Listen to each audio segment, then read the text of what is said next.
When I walked into the courtroom that morning, my daughter, Dawn, rolled her eyes and whispered something dismissive to her husband, Dave. But then something extraordinary happened. The judge looked up, froze completely, and murmured in disbelief, "It's her." The entire courtroom fell silent. None of them had any idea who I really was until that moment. That trial changed everything. My name is Maeve. I am 69 years old, and until a few months ago, I was just a regular everyday grandma. Each morning I woke up at 6, brewed my coffee in the same chipped mug I'd used for 20 years, and looked out the window of my small kitchen as I watered the African violets my late husband loved so much. It was a simple, predictable life full of small rituals that gave me peace. For 45 years, I was the mother who sacrificed everything for my only daughter, Dawn.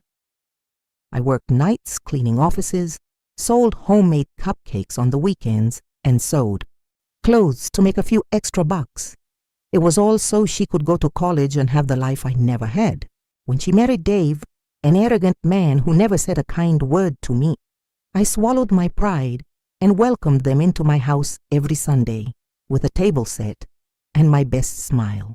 I thought that after my husband passed away, Dawn and I would grow closer. How naive I was. Instead of finding comfort in our shared company, my daughter began to see me as a burden. Her visits became obligatory and cold, her calls less frequent, and her excuses for avoiding me grew more and more creative. The greatest humiliation of my life came on a gray Thursday in October. I had prepared the chicken and dumplings she loved, the kind that took me hours to make, but always made her smile when she was a little girl.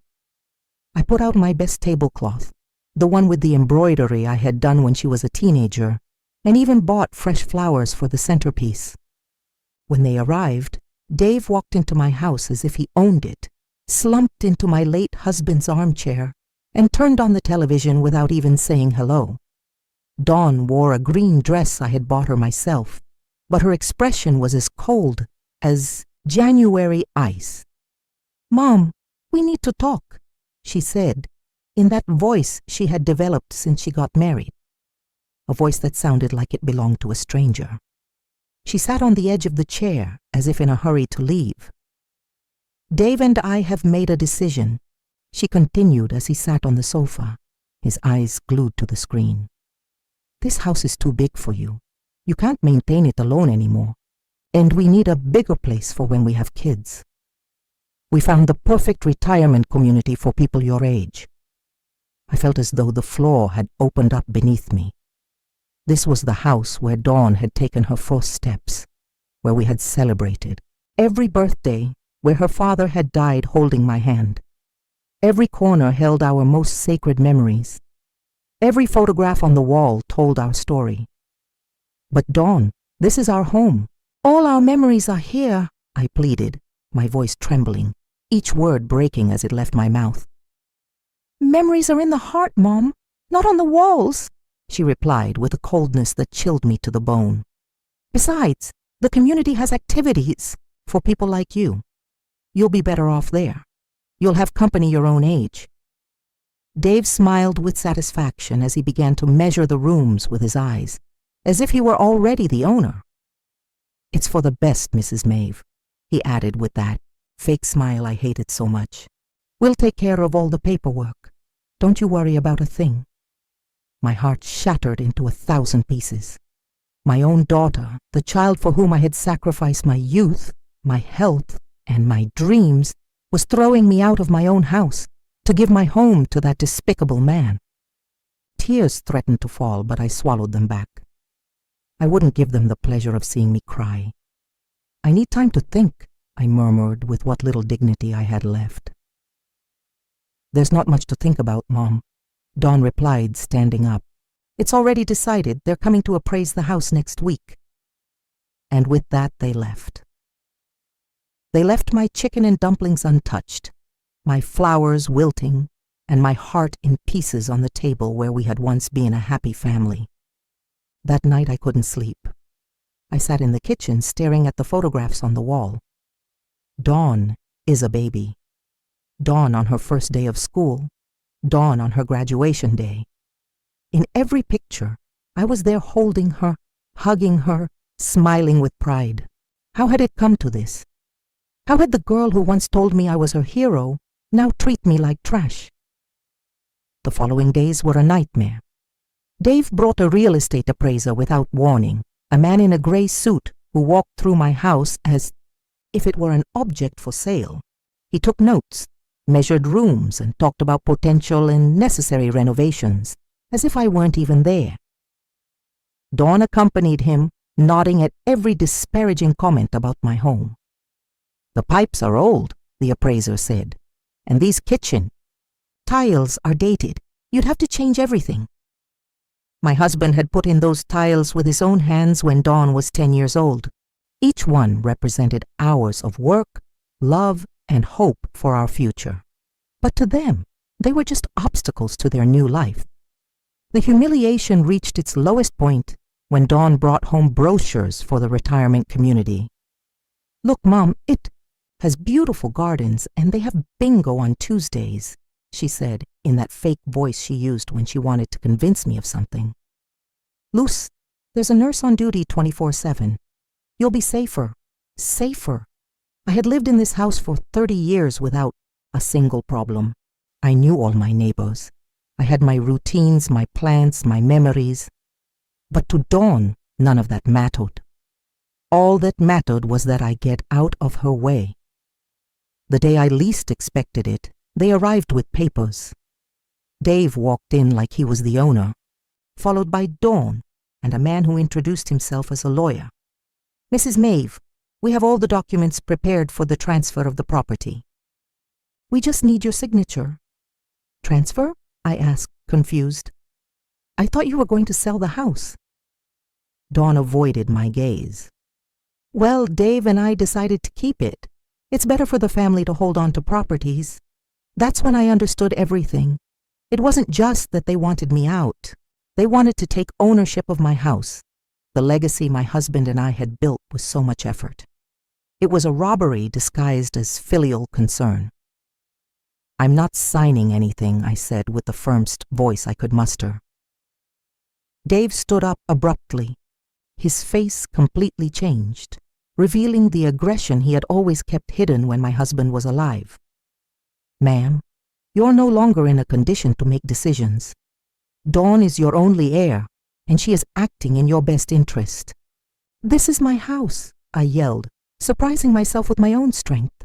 "And I'm not leaving."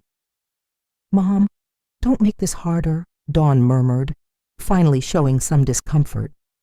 "You know you can't keep living alone. Last week, you forgot to turn off the gas stove." It was a lie. I had never forgotten to turn off the gas. But Dave smiled, as if he had just found the perfect excuse. "Come on, Dawn. Your mother isn't well. It's dangerous to leave her alone." The lawyer cleared his throat. "Ma'am, if you don't sign voluntarily, we might have to explore other legal options. A mental incapacity proceeding, for instance." I felt the world closing in on me. My own daughter was willing to have me declared incompetent to steal my house. The man I had accepted as a son-in-law was threatening me in my own living room, and I, a 69-year-old woman, was completely alone against them. "I need time," I muttered, defeated. "You have 1 week," Dave said coldly. "Then we'll do what we have to do." When they left, I collapsed into my husband's armchair and cried as I hadn't since his funeral. I cried for the daughter I had lost, for the home they were taking from me, for the life that was crumbling around me. I felt betrayed, humiliated, completely defenseless. That night, for the first time in my life, I considered giving up. Maybe they were right. Maybe I was too old, too weak, too useless to fight. Maybe it was best to accept my fate and disappear quietly just as they wanted. But then something inside me refused to die. A small flame of dignity that still burned in my chest. How wrong I was. "Mom, I came to help you pack," she said in that robotic voice she had adopted. "I brought boxes. We can start with your clothes." I stared at her, searching for any trace of the girl I had raised, but I only found a stranger, cold and calculating. "Dawn, please reconsider. I'm your mother." "That's exactly why I'm doing this," she replied without looking me in the eye. "Because I love you, and I want what's best for you. Love." This was love. Stripping me of my home, my dignity, everything I had left. That was love. For the next few hours, Dawn began to pack my belongings as if they were worthless objects. She took my family photos and shoved them carelessly into boxes. She packed the books my husband had given me, the dishes from my wedding china, the tablecloths I had embroidered during years of sleepless nights. "This dress is so old, Mom. I don't think you need it," she said, holding up my morning dress, the one I had worn to my husband's funeral. "Leave it," I begged. "Please, just leave it." But she had already put it in a donation bag. My pain didn't matter. My feelings didn't matter. I didn't matter. The final straw was when she found my jewelry box. Inside were my wedding ring, the earrings my husband had given me for our 20th anniversary, and a small gold chain that had belonged to my mother. "This jewelry will be safer in a safe deposit box," Dawn said, putting it in her purse. "It could get lost or stolen at the community." "Those are mine," I yelled, trying to snatch the purse from her. "Mom, you're getting very upset. This just confirms you can't take care of yourself," she replied with that sickening calmness that chilled me to the bone. In that moment, I knew I had lost my daughter forever. The Dawn I knew had died, and in her place was this heartless woman, manipulated by Dave and blinded by greed. That night, when Dawn left, taking my jewelry and my most precious memories with her, I was left alone in my half-empty house. The bare walls reminded me of how little I had left, how easy it had been for them to dismantle a lifetime.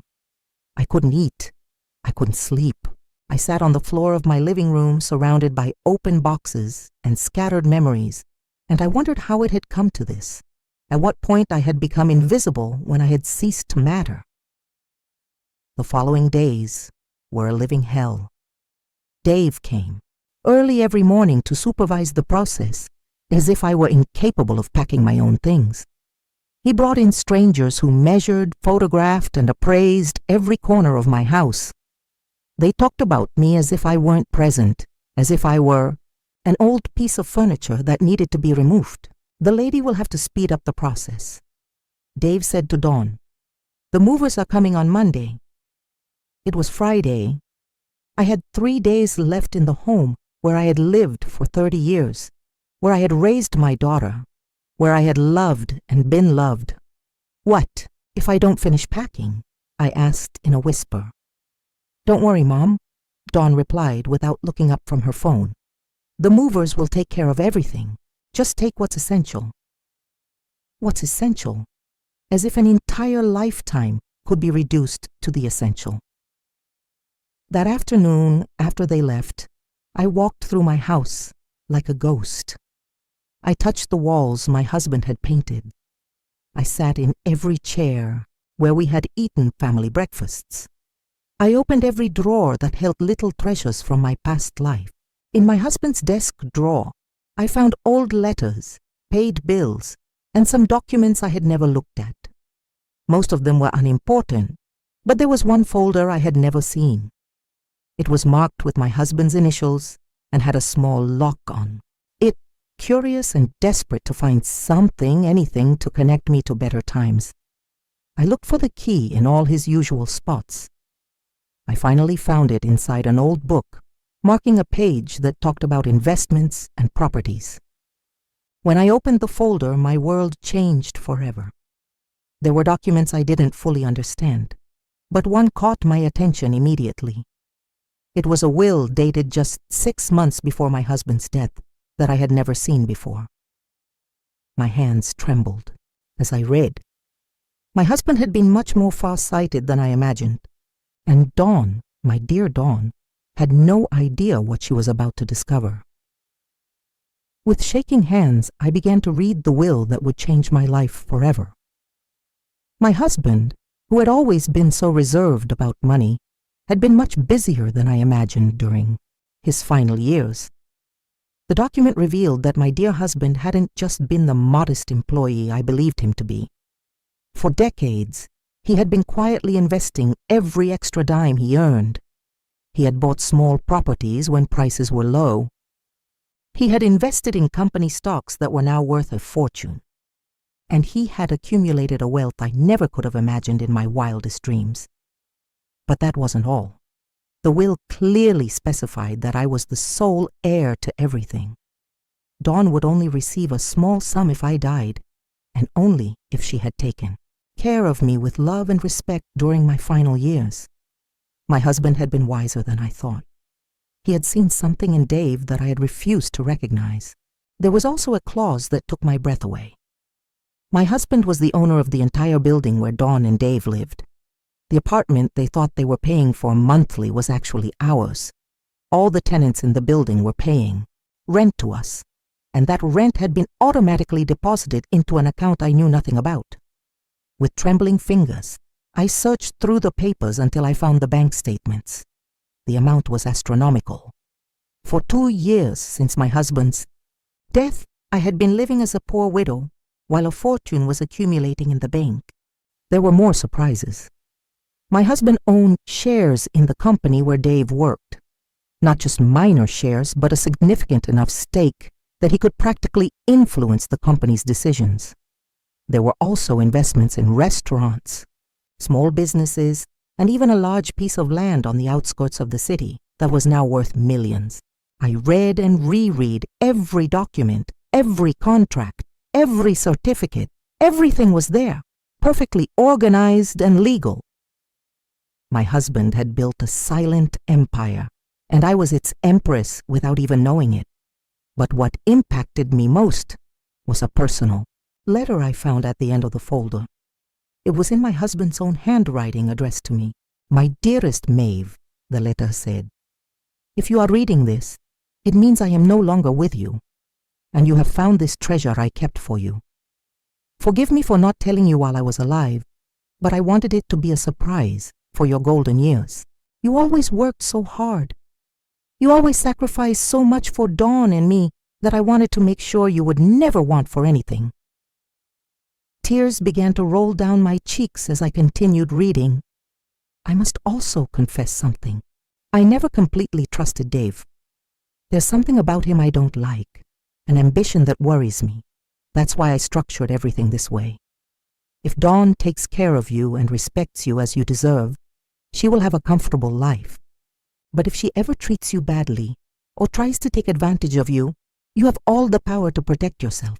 My husband had foreseen exactly what was happening. He had seen right through Dave from the beginning and had prepared my defense before he died. Use this power wisely, my love. Not to hurt, but to protect yourself and to teach. Deep down, Dawn is a good person. She's just confused.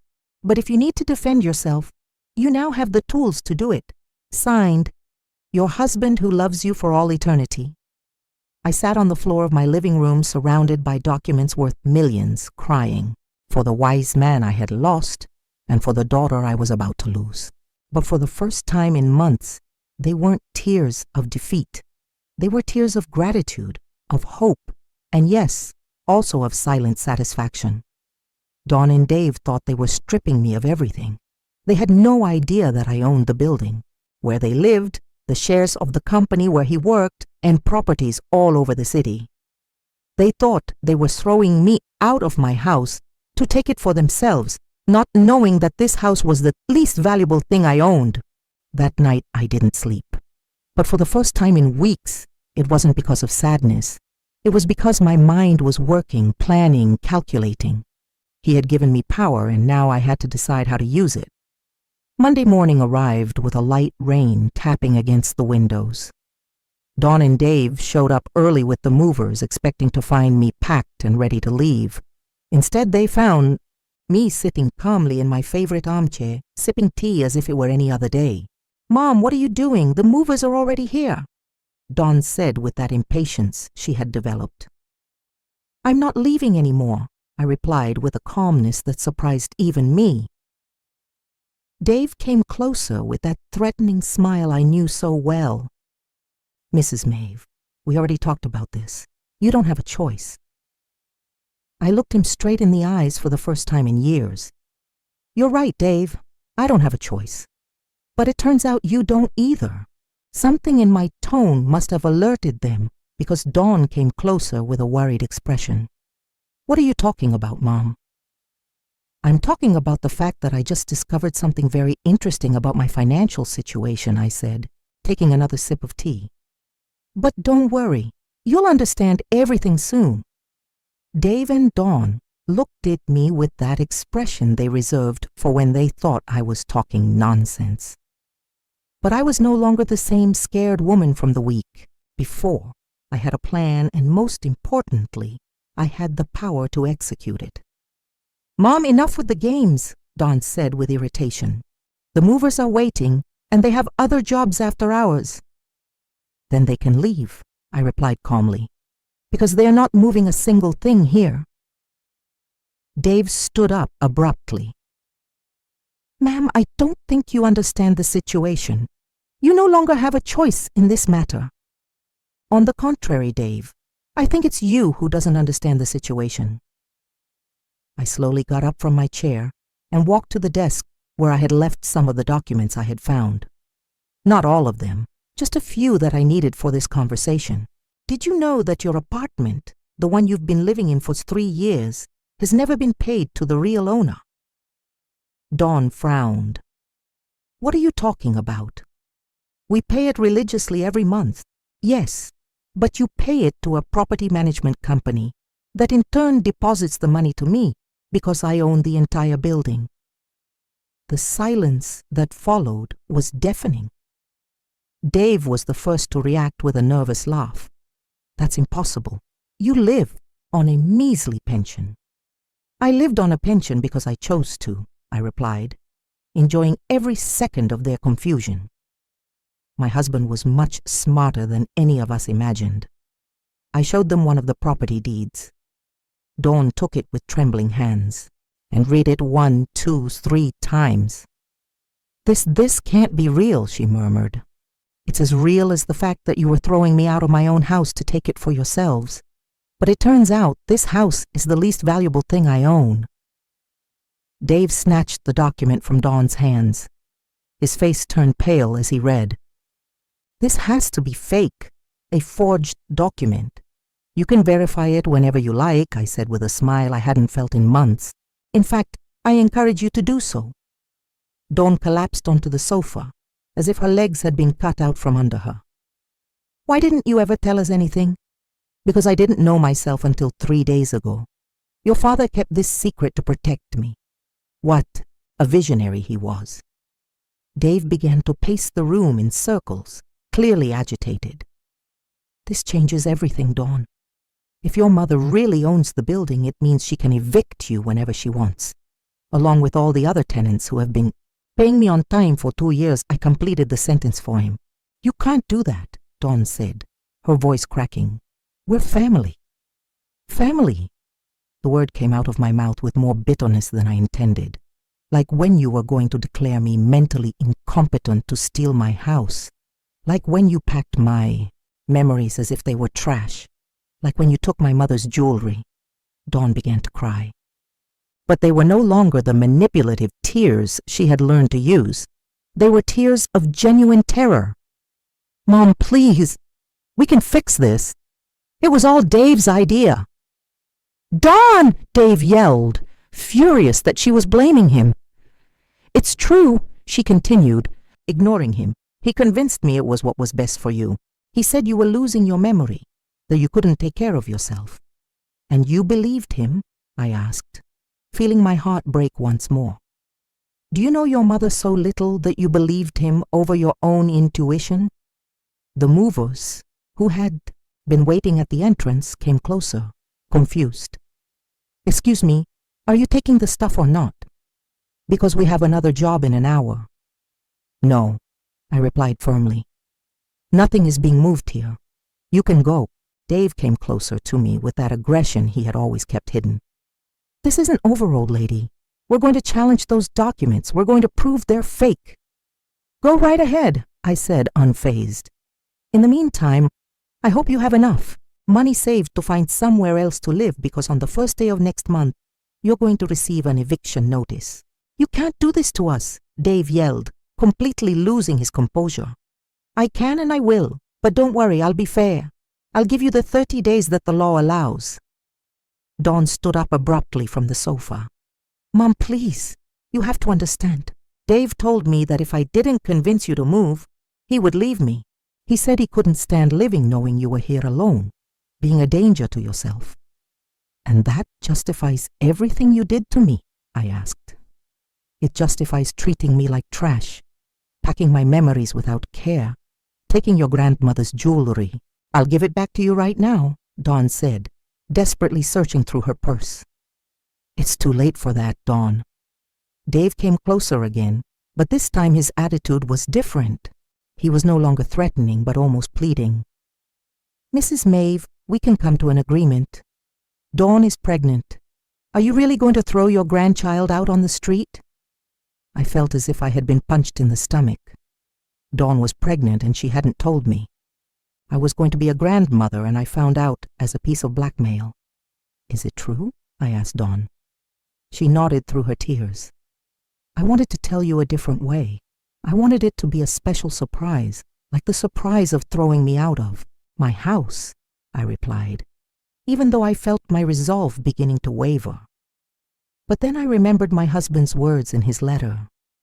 Not to hurt, but to protect yourself and to teach. Dawn needed to learn, and her son or daughter deserved to grow up with different values than the ones Dave was teaching. The news of the pregnancy disarmed me for a moment, but then I remembered all the pain they had cost me. A baby didn't erase the humiliation, the contempt, or the months of suffering they had put me through. Congratulations on the baby, Dawn, I said with a calmness that was hard to maintain. But that doesn't change what you did to me. Mom, please, Dawn pleaded. Think about your grandchild. Do you really want them to grow up without knowing their grandma? Their grandma was here all along, I replied. You were the ones who decided to get rid of me. Dave tried one last manipulation. Mrs. Maeve, if you really have as much money as you, say, why don't you help us instead of punishing us? We could be a united family. I looked at him with the contempt he deserved. A united family, like when you threatened to have me declared mentally incompetent, like when you turned my daughter against me. I never quiet, Dave. I interrupted him with an authority I didn't know I possessed. I have heard enough of your lies. The movers had left, leaving us alone in the tension that filled the entire house. Dawn cried silently. Dave paced like a caged animal, and I felt strangely calm for the first time in months. Here's what's going to happen, I announced. You have 30 days to find somewhere else to live. During that time, I don't want to see you around here unless it's a real emergency. And after that, Dawn asked, her voice broken. After that, we'll see if you've learned anything about respect and family. Dave exploded. This is emotional blackmail. You're using your money to manipulate us. Manipulation? The word made me laugh bitterly, like when you used my supposed mental incompetence to manipulate me. Like when you... Is there anything we can do to make you change your mind? Yes, I replied without hesitation. But I don't think Dave is willing to do it. What is it? She asked, clinging to that hope. I want an apology, a real sincere apology for every humiliation you put me through. I want you to admit that you treated me like trash, and I want Dave to admit that this was all his idea. Dave's face turned red with anger. I'm never going to humiliate myself in front of you. Then get ready to move, I said simply. Dawn looked at him pleadingly. Dave, please. She's my mother. She's your mother-in-law. We can swallow our pride for our child. No, he yelled. I'm not going to bow down to this manipulative old woman. The insult hung in the air like a slap. Dawn's mouth fell open, finally seeing her husband without the lenses of blind love. Manipulative old woman, I repeated softly. Interesting. That's what you really think of me, Dave. No, Dawn murmured. But he had already lost control. Yes, that's what I think.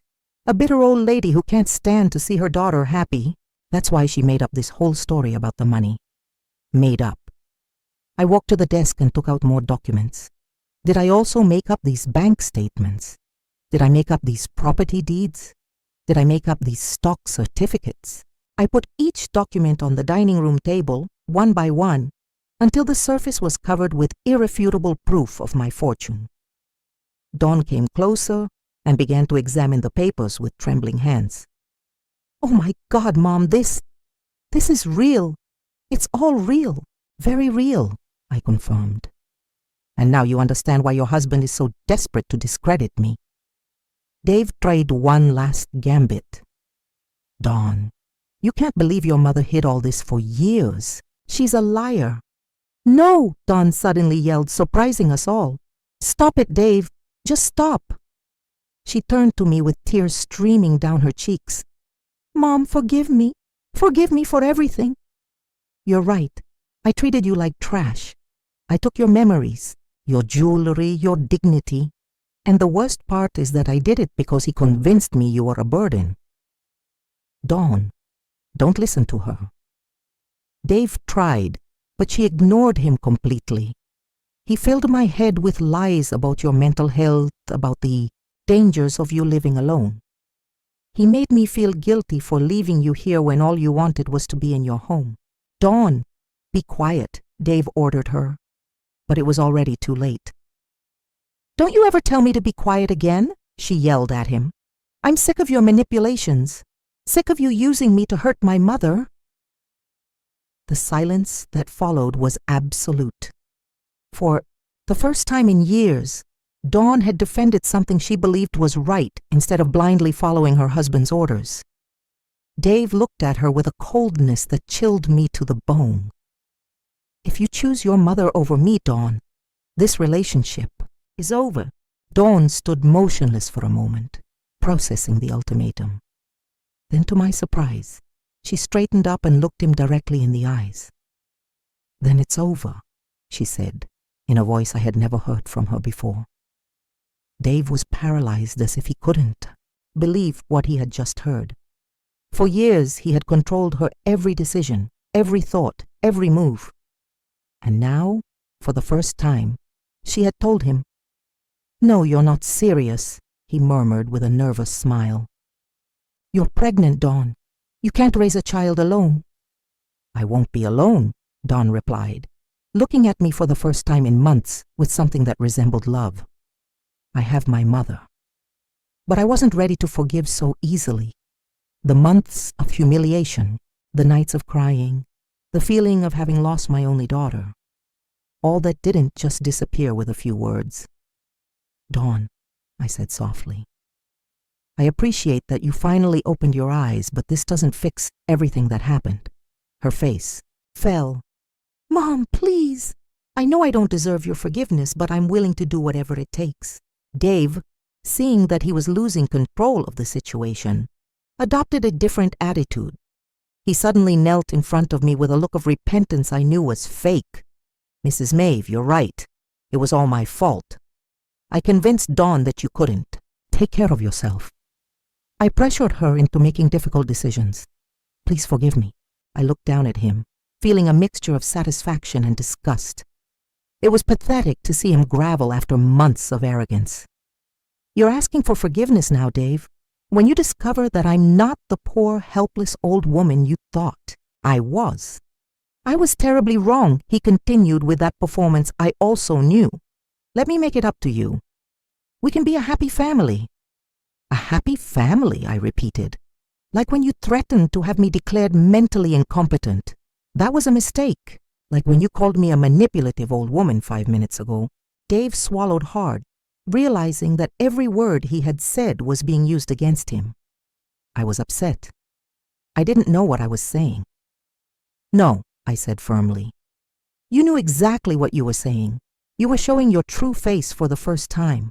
I turned to Dawn, who was watching the scene with a look of shame and pain. And you, Dawn, for months you treated me like a nuisance. Do you think an apology erases all that? No, she admitted, her voice cracking. I know I can't erase what I did, but I can try to make things right. How? Dawn looked at Dave, who was still kneeling on the floor with a pleading expression. Then she looked at me. By leaving him, she said finally. By leaving this man who convinced me to betray the only person who has ever loved me unconditionally. Dave stood up abruptly. You can't be serious. You're having my child. I am having my child, Dawn replied, with a determination that filled me with pride despite everything. A child. I don't want to grow up watching his father manipulate and mistreat his grandmother. Dawn, you're making the biggest mistake of your life, Dave threatened. The biggest mistake of my life was marrying you, she retorted. Dave looked at both of us with pure hatred. This isn't over. I'm going to fight for custody of my child. I'm going to prove that both of you are crazy. What money are you going to fight with? I asked calmly. Because tomorrow morning I'm going to talk to your boss. Did you know I own enough shares in your company to influence personnel decisions? Dave's face turned completely pale.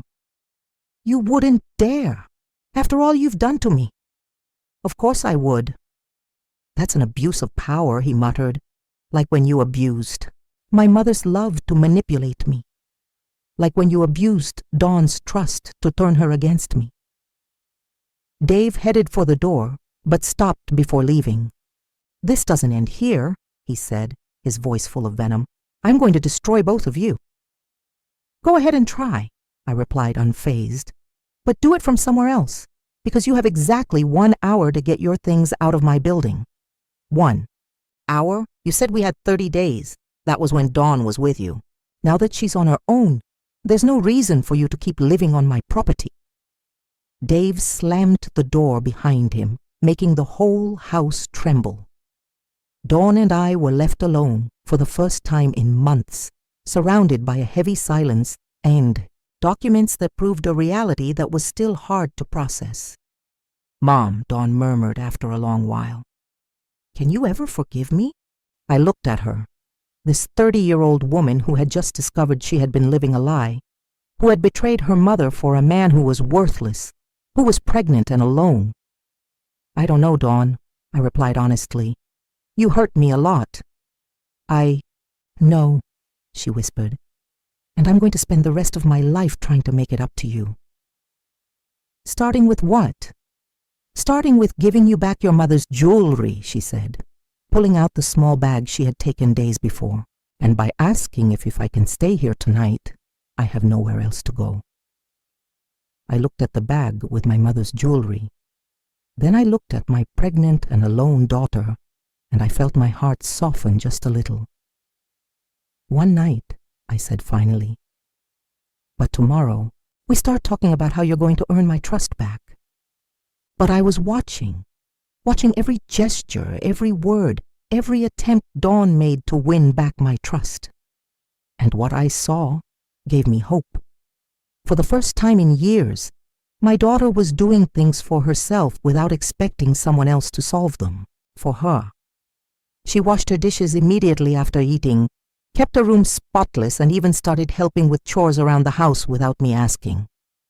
On the third day, as I was watering my violets by the window, Dawn approached with a cup of tea in her hands. Mom, can we talk? I nodded without turning to look at her. I was learning that silence was more powerful than 1,000 words. I've been thinking a lot these past few days, she began, sitting in the chair where Dave used to sit like a king. About everything that happened, about the things I did and said. I kept watering my plants, waiting. I've realized that it wasn't just Dave who changed me. I allowed him to change me. I chose to believe him instead of trusting my own heart. I finally turned to look at her. She had deep circles under her eyes and looked thinner despite the pregnancy. It was clear she hadn't. been sleeping well. And why do you think that happened? I asked her. Dawn sighed deeply. Because it was easier to blame you than to face the fact that I had married the wrong man. That honesty took me by surprise. I had expected excuses, justifications, but not that raw admission. When Dave started complaining that you visited too much, I knew deep down that he was being unfair. But it was easier to think that you were clingy than to accept that he was selfish. She put her hands on her belly, where the pregnancy was barely showing. When he started suggesting you move to a retirement community, I knew it was wrong, but he convinced me it was for your own good. And I wanted to believe him because it meant I didn't have to face the real problem. What was the real problem?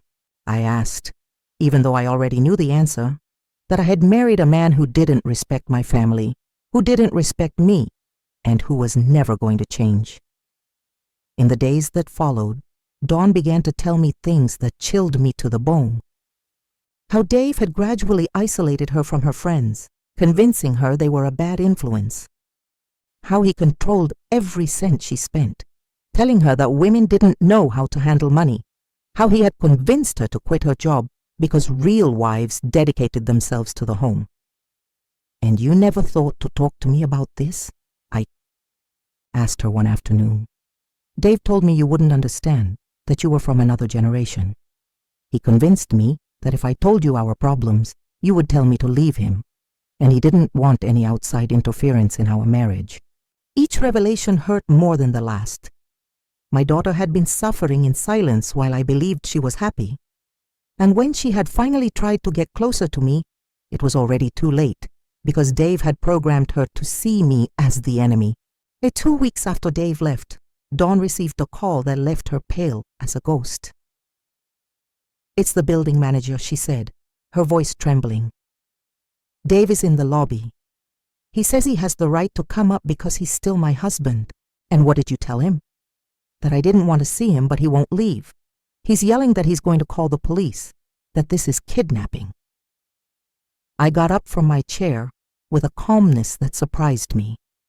"Tell the manager to come down. I'm going to talk to him." "Mom, he's really upset. We don't know what he's capable of." "Exactly," I replied. "That's why I have to go down there." When I got to the lobby, I found Dave in a fury yelling at the poor building manager, who was trembling behind his desk. "That crazy old lady has my wife kidnapped," Dave was shouting. "I want you to call the police right now." "Good afternoon, Dave," I said in a serene voice. He turned to me, his eyes bloodshot. He had obviously been drinking. "You give me back my wife, right now." "Dawn is exactly where she wants to be," I replied. "And if you don't leave my property immediately, I'll be the one calling the police." "This isn't your property. You're a liar." I took out my phone and dialed my lawyer's number, putting it on speakerphone. "Attorney Victoria," I said when she answered. "It's Maeve. I have an upset man here who refuses to leave my building. Could you confirm that I am the legal owner?" "Of course, Mrs. Maeve," my lawyer's clear voice replied.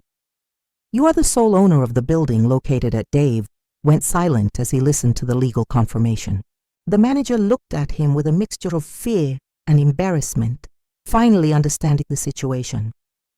"Anything else you need me to clarify, Dave?" I asked after hanging up. "This isn't over," he muttered, but he no longer sounded convincing. "You're right," I agreed, "because tomorrow I'll talk to your supervisor at the company, and the day after that to the bank that gave you the loan for your car. Contacts are useful when you have enough money." Dave left without another word, but I knew he would be back. Men like him don't give up easily. 2 months later, the day of the trial arrived like a storm we had been waiting for. Dave had made good on his threat and sued us for parental alienation and financial manipulation, asking for full custody of the baby Dawn was carrying. That morning, as I was getting dressed in my best black suit, Dawn came into my room with tears in her eyes. "Mom, I'm scared," she confessed. "What if the judge believes him? What if he takes my baby away?" I hugged her for the first time in months, feeling her body tremble against mine. "That's not going to happen," I assured her. "We have the truth on our side." When we arrived at the courthouse, Dave was already there with a lawyer who had clearly cost him more than he could afford. He looked at me with that familiar hatred, but this time it didn't intimidate me. I had something he would never have, the peace of mind of someone who knows they are on the right side. Dawn and I sat down. On our bench, she wore a purple dress that highlighted her 5-month pregnancy, and I wore the earrings my husband had given me for our anniversary. We were prepared. Dave's lawyer began his argument, painting me as a vengeful woman who had used her money to destroy a happy marriage. He talked about manipulation, emotional blackmail, and a toxic mother-in-law who couldn't accept that her daughter had grown up. When it was our turn, my lawyer, Victoria, stood up elegantly and began to present the evidence, text messages where Dave insulted Dawn, recordings where he threatened to leave her if she didn't throw me out of my own house, testimonies from neighbors who had heard his yelling and abuse. But the decisive moment came when the judge looked up and stared at me. "Mrs. Maeve Williams?" he asked in disbelief. "Yes, Your Honor," I replied, confused by his reaction. The judge took off his glasses and studied me carefully. "Did you work at the family court 30 years ago?" My heart stopped. "Yes, Your Honor. I was a secretary for Judge Miller. You helped me when I was an intern. You taught me how to organize files. You brought me coffee when I worked late. You were always kind to me when everyone else treated me like I was invisible." The entire courtroom fell silent. Dawn looked at me in amazement. Dave turned pale, and I felt as if the world had stopped. "Your Honor, I am Judge David Morales," the judge continued. "Do you remember me?" And then I saw it under the gray hair. The wrinkles and the authority was the shy young man who had worked in my office decades ago. The boy I had defended when other lawyers made fun of him. The one I had encouraged when he doubted his abilities. "David," I murmured, feeling my eyes fill with tears. "Of course I remember you." The judge smiled, and for a moment he was that insecure young man again, looking for approval. "I never forgot your kindness, Mrs. Maeve. You told me that one day I would be a great judge when even I didn't believe it." Dave and his lawyer exchanged panicked glances. They knew they had lost before they even began. "Your Honor," Dave's lawyer interjected, "I believe this constitutes a conflict of interest." "There is no conflict," Judge Morales replied firmly. "There is only justice, and after reviewing all the evidence presented, it is clear that Mr. Dave Foster has been the only manipulator in this story." The verdict was resounding. Dave lost all his rights to the baby and was prohibited from approaching Dawn and me.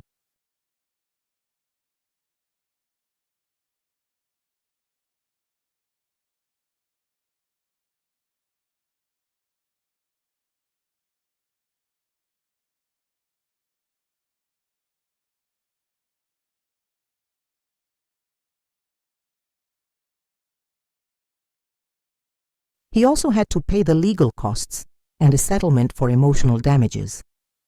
When we left the courthouse, Dawn hugged me as she hadn't since she was a child. "Mom, how is it possible that the judge knew you?" "Life goes in circles, honey," I replied. "And kindness always comes back to you when you least expect it." 6 months later, when my granddaughter Serenity was born, I understood that everything had been worth it. Dawn had regained her essence. She had become the loving mother I always knew she could be. One afternoon, as we rocked the baby in the garden of our house, Dawn asked me a question I had been waiting for. "Mom, have you really forgiven me?" I looked at her.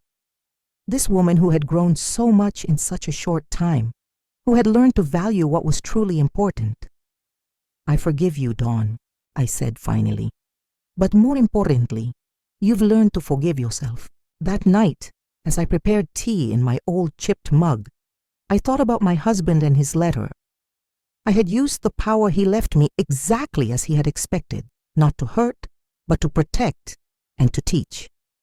Dawn had learned that true love isn't based on control, but on respect. and I had learned that it's never too late to stand up for your dignity.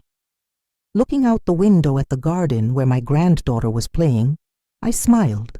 Some battles are worth fighting, and some victories taste better when they take a long time to arrive.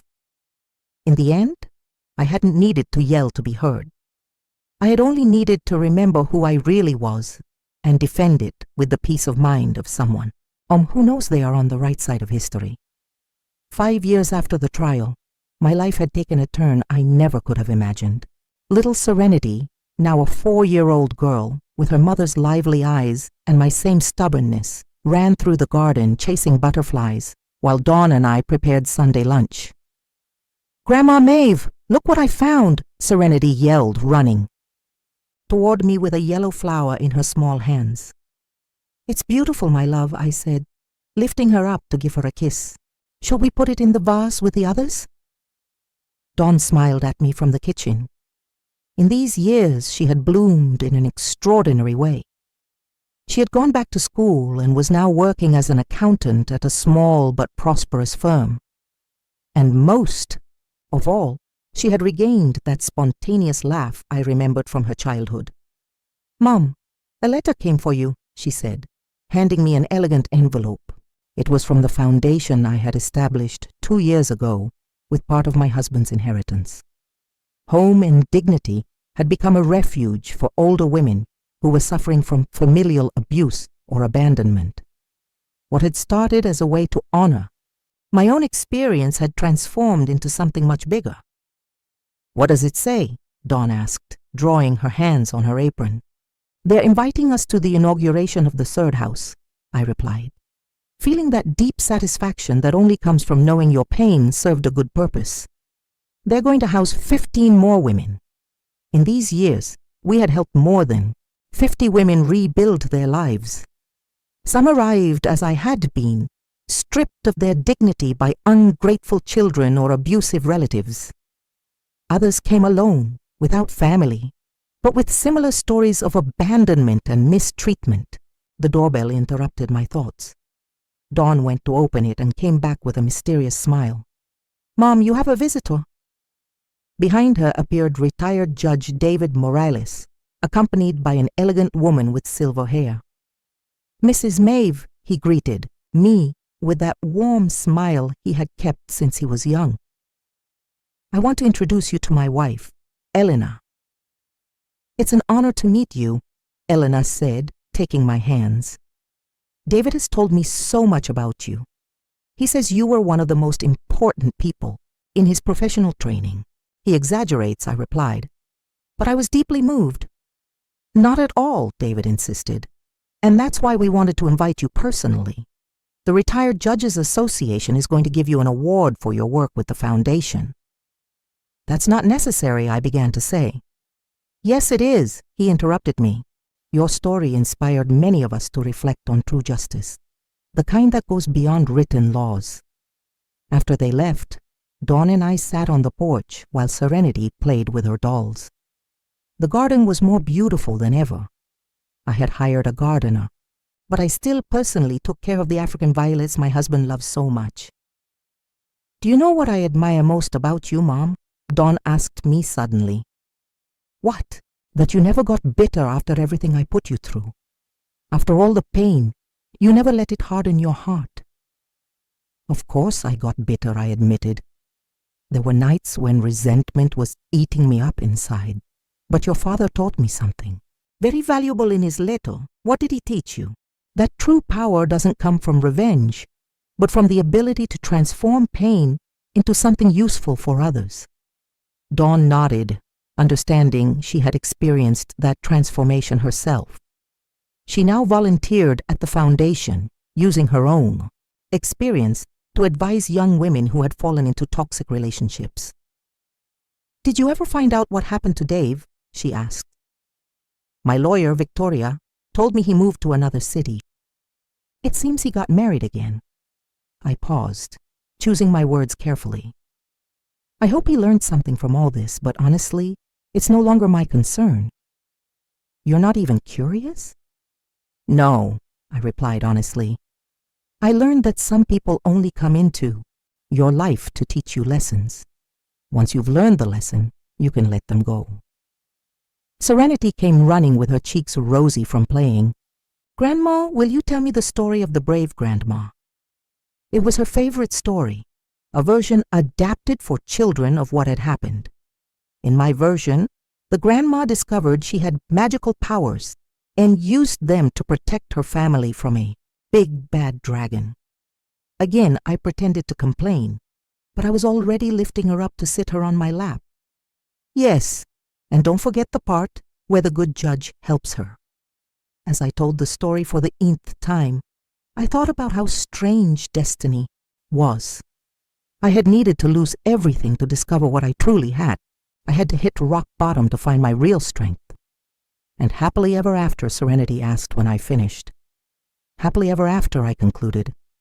The brave grandma found her happy ending. "You found your happy ending, Grandma," Serenity said. I looked around. Dawn was setting the table for dinner. The garden was blooming. My beautiful granddaughter was in my arms.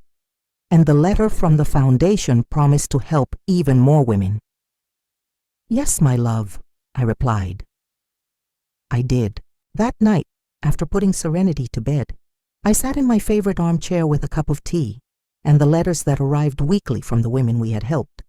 An elderly woman, 75 years old, thanked me for giving her the courage to face her abusive son.